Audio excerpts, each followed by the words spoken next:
The first time High Commander Rex of the Talixi Dominion saw a human eating a sandwich before combat, he nearly called off the entire reconnaissance mission. "What am I looking at?" Rex demanded, tapping a claw against the observation screen. "Science officer," Krell adjusted the focus. "Human soldiers preparing for battle, Commander." "That cannot be correct. They're sleeping? Eating?" "One appears to be engaged in some primitive card game." Krell tilted her head, multiple eyes blinking in sequence. "Our intelligence is sound. The humans will engage the insurgent force in approximately 42 minutes. Rex had studied warfare across 17 galaxies. Every species had pre-battle rituals, the blood chants of the Doraxians, the nerve-stealing meditations of the Quantsi hive minds. Proper warriors prepared their bodies and spirits for the sacrifices to come. These humans were doing none of that. Through the surveillance feed, Rex watched a young soldier, Thompson according to his uniform, casually unwrap a food item while leaning against a transport vehicle. Thompson took an enormous bite, then shouted something that made his companions burst into laughter. "Enhance audio," Rex ordered. "And then I told her, if that's where the cat sleeps, I'm sleeping somewhere else." Thompson's voice came through, followed by more raucous laughter. Rex's upper mandibles clicked in disapproval. These creatures treat warfare as a recreational activity. "Perhaps they don't understand what they're facing," Krell suggested. "The insurgent forces outnumber them 3-1. "Record everything," Rex said. "The Dominion Council will need to see this before we decide whether to establish diplomatic relations or simply cleanse this world." For 3 more hours, the Talexi observers watched as the human soldiers continued their baffling behavior. Some napped in patches of sunlight, others argued about something called fantasy football. The senior officer checked his timepiece, sighed, and announced it was about that time, folks. The casual transformation that followed was unremarkable. The humans simply stood, stretched, checked their weapons with quick, practiced movements, and loaded into vehicles. No speeches, no rituals, no visible psychological preparation whatsoever. "They appear structurally vulnerable," Krell noted. "Soft external coverings, no natural armor, limited musculature compared to Dominion warriors, and yet they've expanded across their solar system in less than a century," Rex replied. "Something doesn't align."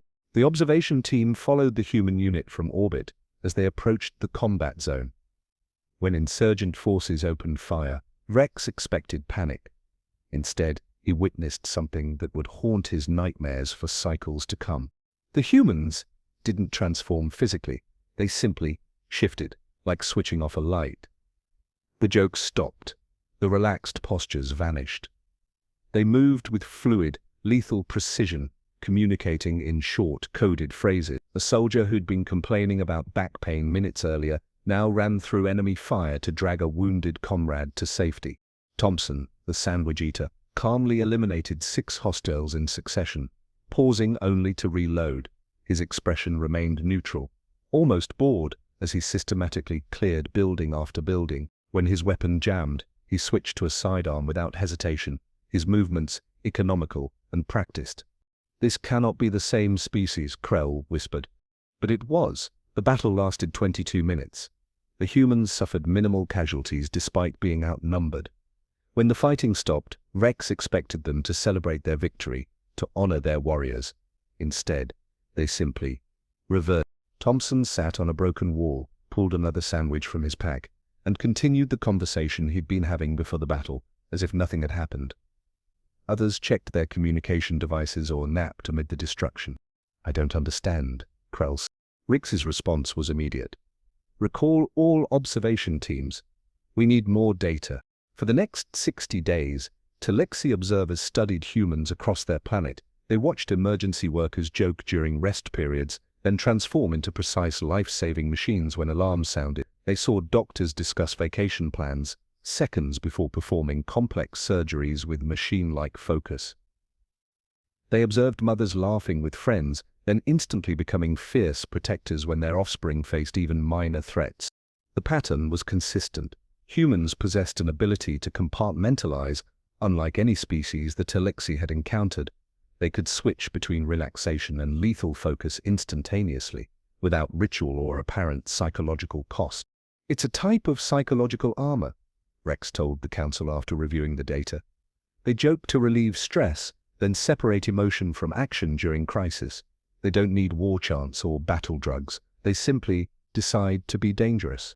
Council Elder Zorn's feeding tentacles writhed uncomfortably. Your recommendation, Commander.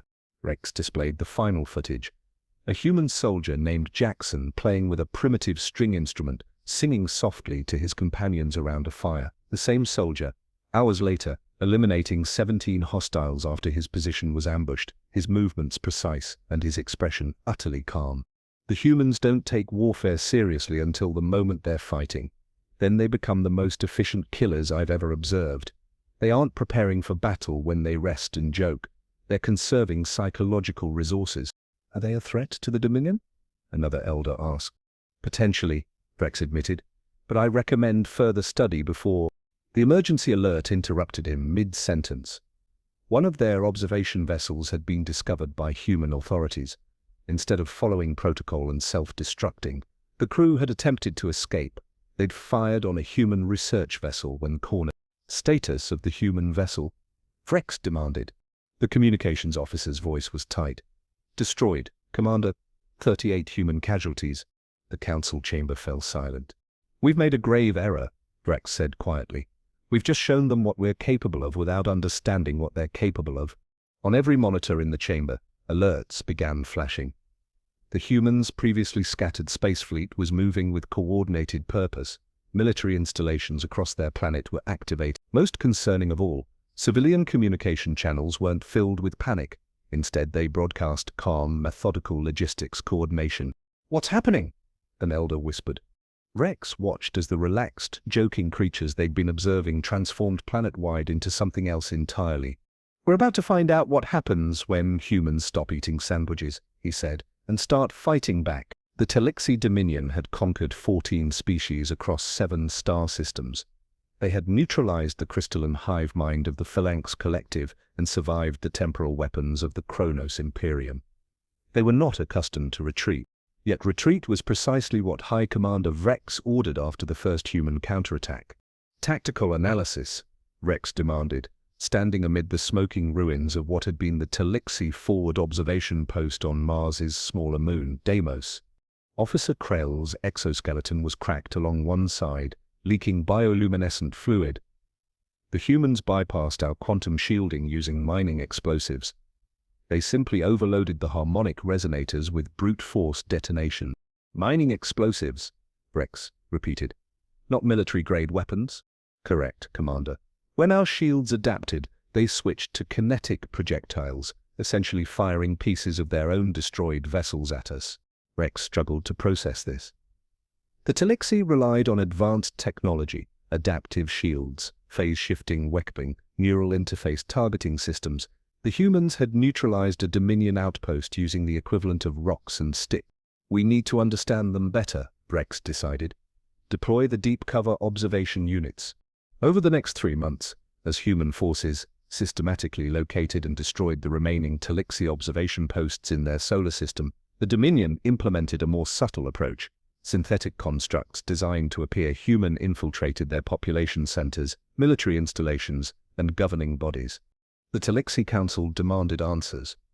What transformed these sandwich-eating, joke-telling creatures into the relentless force now hunting their operatives across the solar system? The data began flowing in, painting a disturbing picture. 3 primary catalysts appear to transform human behavior. Science Director Myrex explained to the assembled council. First and most powerfully, perceived threats to their social units. The viewing screen displayed humans defending not just biological family but chosen affiliations, military units, communities, even abstract concepts like nations or ideologies. Unlike most species, humans form intense bonds with non-related individuals. When these bonds are threatened, their neurochemistry changes dramatically. The screen showed a human named Roberts, previously observed drinking fermented beverages and complaining about his commanding officer. When that same officer was wounded, Roberts carried him 12 kilometers through hostile territory, fighting off multiple attacks despite sustaining severe injuries himself. The second catalyst, revenge. The screen shifted to show a human settlement that had been accidentally destroyed during a Telixi scanner malfunction. The survivors didn't flee or surrender. Instead, they organized, pooling resources and joining military units specifically targeting Talixi positions. They appear capable of maintaining vengeance-focused behavior for extremely long periods, Myrex noted. Some humans tracked our operatives for months without deviation from their objective. Elder Zorn's feeding appendages twitched nervously. And the third catalyst? Resources, Myrex said. Not their acquisition, but their absence. The screen displayed humans in various resource-deprived states, hungry, exhausted, outnumbered, outgunned. When most species face resource scarcity, they either surrender or retreat to preserve remaining assets. Humans do something else entirely. They become more dangerous. The footage showed a human military unit cut off from supply lines. Instead of surrendering, they scavenged materials from their environment, repurposed civilian technology for military applications, and continued fighting with increasing effectiveness despite diminishing resources. They call it necessity being the mother of invention, Myrex explained. Resource scarcity doesn't weaken them, it forces adaptation and increases cognitive flexibility. Commander Rex stepped forward. This explains their response pattern. Our accidental attack on their research vessel triggered all three catalysts simultaneously. We threatened their social group, created a vengeance motive, and demonstrated technological superiority, placing them in a perceived resource disadvantage. We activated their entire species, Myrex agreed grimly. The council chamber fell silent as the implications sank in. There's something else, Rex added. Something we've observed in their historical records. Humans don't just fight wars, they transform their entire civilization to support conflict when sufficiently threatened. The screen displayed historical footage of human manufacturing facilities being converted from civilian to military production in a matter of days. Civilian scientists redirecting research toward weaponry, even children collecting materials for recycling into war supplies. They've done this multiple times throughout their history, Rex continued. Their capacity to sustain total war exceeds any species we've encountered. And most concerning, they improve constantly. Each conflict accelerates their technological development exponentially. Elder Zorn raised a trembling limb. Recommendation: immediate withdrawal from their solar system, Rex said without hesitation. Full cessation of hostilities, formal communication, expressing regret for the unintended conflict. The council erupted in objections. The Talixi Dominion had never retreated, never apologized. The psychological impact on their own population would be devastating. The alternative is worse, Rex said quietly. To illustrate his point, he displayed the latest intelligence. The humans had reverse-engineered Talixi shield technology from a captured scout vessel. They'd improved it, weaponized it, in less than 60 days. More disturbing was their apparent understanding of what they were doing. Human communications revealed they recognized their own psychological transformation and leaned into military leaders explicitly invoked historical examples, reminding their forces of previous instances where they'd overcome technologically superior adversaries through adaptation and sheer determination. We accidentally taught them something crucial about us, Rex concluded. They now know we exist, know we're technologically advanced, and know we're hostile. For a species that transforms danger into innovative potential, we've created a worst-case scenario. Before the council could respond, emergency alerts blared.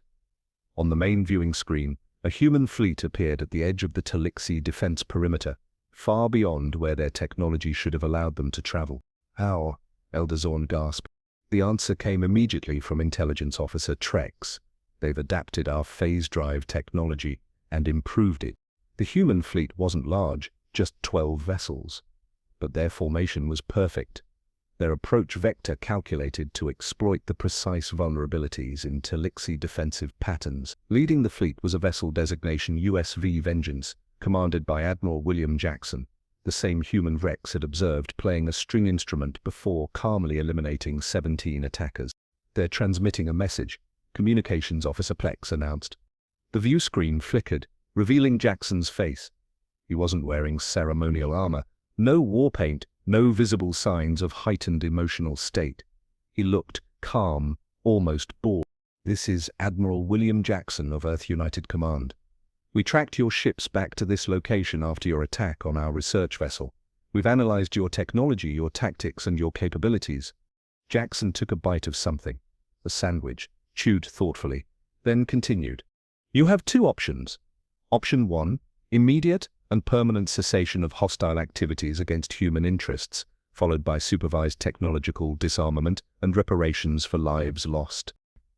And Option 2, Elder Zorn asked, though no human could hear the question.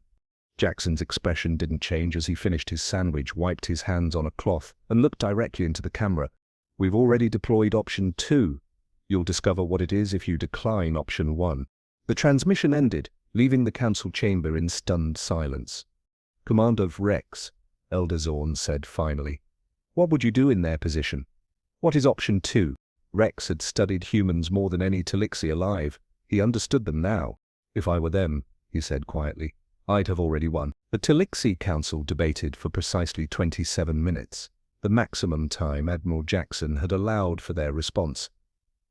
Pride warred with pragmatism as the Dominion's leaders struggled to comprehend their situation.